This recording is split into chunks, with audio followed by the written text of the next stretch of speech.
This is the Canon Powershot V1. I'm going to be shooting this entire video using automatic mode unless I tell you otherwise, and also using the internal microphone with no external mic. I just got it, so I'm going to give you my initial thoughts and tell you about the reason why I picked this over the DJI Osmo Pocket 3 and also the Canon R50V. And my top contender versus this camera was actually going to be the Lumix S9, which I still may purchase at a later date because that one is just so beautiful. But in the meantime, I thought, let's see if Canon is still up to that magic. So does Canon still have that sauce? Now, I don't work at Canon and I don't know much about their marketing decisions, but I suspect that they brought this camera to market very quickly after the huge resurgence of interest in the Canon G7X Mark II and the Canon G7X Mark III.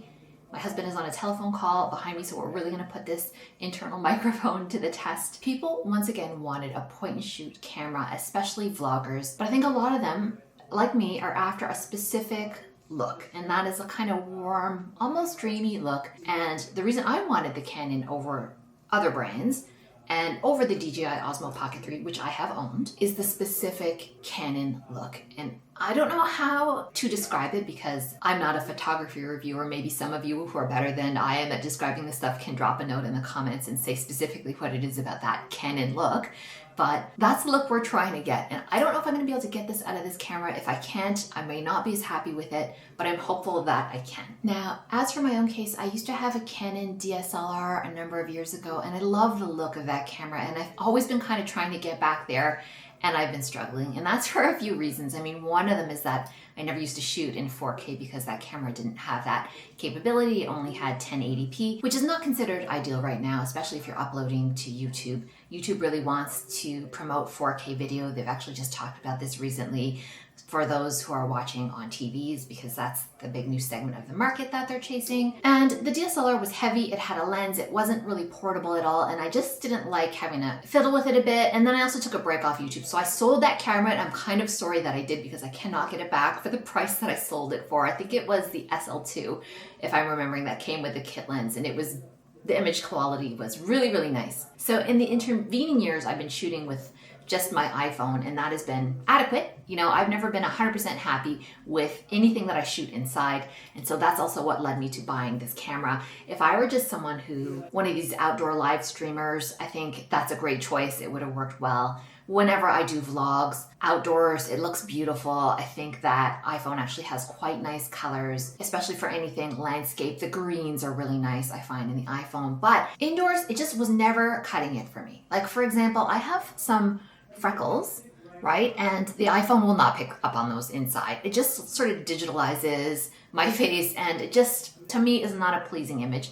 And that is important to me, especially as I age. So I am going to switch into skin smoothing mode, which is another reason that I purchased this. Now, as far as I know, with the DJI Osmo Pocket 3, you can do skin smoothing, but I believe you have to download that footage onto your phone and then put it through the DJI Mimo app and then apply the skin smoothing setting inside of there, which is extra process, and that's fine if you enjoy processing video after the fact. Maybe you're into color grading as well, but that's just, it's not me. That is not the life for me. So I'm gonna switch you now into skin smoothing mode, which is one of the reasons that I decided to try this out again. Okay, here we go. So the next time you see me, we're gonna be switching over to the medium setting of skin smoothing. So here we are in skin mode, and apologies, my husband is a newspaper reporter and he's working from home today, and he's on the phone dealing with another Canadian tariff situation, let's call it that. This is the skin smoothing mode that I intend to use very much when I'm sitting here, and I can already see that the quality is much better than what I can get out of my iPhone, and is much better than what I could get out of the DJI Osmo Pocket 3. And not only that, I have a bit of ability, because I've got this zoom lens on here, to bring the camera in a little bit if I want to talk about like makeup, or maybe I'm, doing some eyeliner, because I do product reviews that often include beauty products, but I also vlog. So it's nice to have that wider angle. Let me push you back out again. People are saying the zoom is slow. I find it to be adequate. I don't know how much faster you'd want to go because it becomes jarring if you're quickly zooming in and out. in the middle of a clip, but that is ultimately for you to decide whether that's a deal breaker for you or not. For me, it isn't. So there we have skin smoothing mode, which I think looks good because I've already previewed all these little clips in iMovie, which is how I edit. Okay, back to automatic mode, and I'm just hand holding this now, and it's heavy.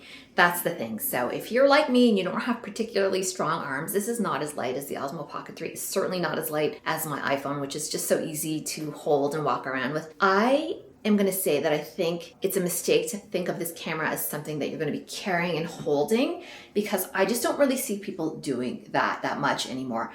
I either see people just holding their iPhone, holding the Osmo Pocket 3, or holding a small action camera for the walking shots that we're seeing a lot of. And that makes sense. They're stabilized, of course. Why would you want to carry this around? It kind of looks clunky and a little bit silly if you ask me. Right, so I'm just testing this in the dark environment of my house, and that was another reason I wanted to get this over the Osmo Pocket 3 and over my iPhone, and that is because I film inside so much, and those have small sensors, right? I mean, the iPhone sensors are tiny, and then the OP3 has that 1-inch sensor, and I just needed something a bit more robust, but I didn't necessarily need the overkill of the Lumix S9 at this point.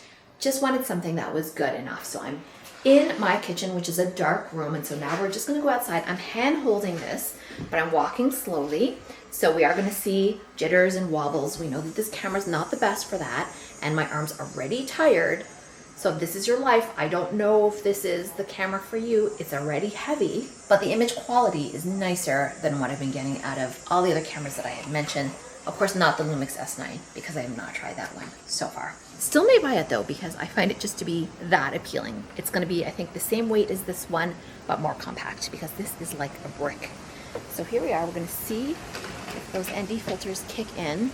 Very, very harsh overhead light right now. Right, so here we are.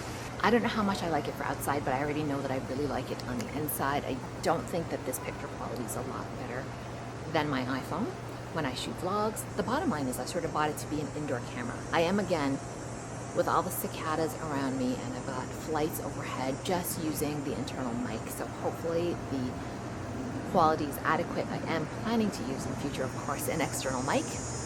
I'm a bit picky about the audio, but I wanted to make sure that you guys had a good sense, if you don't want to go down that route, what it could sound like. And I'm soft-spoken as well, so I should say that. I don't project my voice at all. I'm just now behind the camera pretending that I'm vlogging something out and about. This is just my backyard. These are the rows of Sharon, and once again we're going to see how this microphone performs when I'm standing behind it. Should be okay, but we'll see. Let's have a look here. Let's go down some stairs, and again, this is just meant to be test footage to see how this performs and just to give you an initial look as I'm experiencing it as well. Now I can already tell that this camera is not perfect in all situations, but it is what I was looking for, so that is good. Okay. A big problem I've been hearing is how slow it is to expose for the face once you come indoors from being out, but I actually think that that's okay. Not as quick as my iPhone was, for sure not. And I'm sure slower than a lot of the nice cameras out there. And I can see that my hand is shaking because this is heavy. So again, keep that in mind. The last thing I wanted to mention is I'm starting to see the Canon Powershot V1 go on sale. Helen in editing here. Somehow I defocused this footage, so my apologies. I think I pressed something. It's been a number of years since I've pretty heavily used a camera that is not my smartphone, so bear with me. I'm still getting to grips with all the different functions on this. I think at the regular retail price, it's a bit too expensive. All right, so this was just an initial test. If you want to see more, please do subscribe, because I will be making some follow-ups. I'm going to put up a video that YouTube has decided is the best for you, because I don't know what that's going to be. So go ahead and watch that next, and we'll see you in the next video.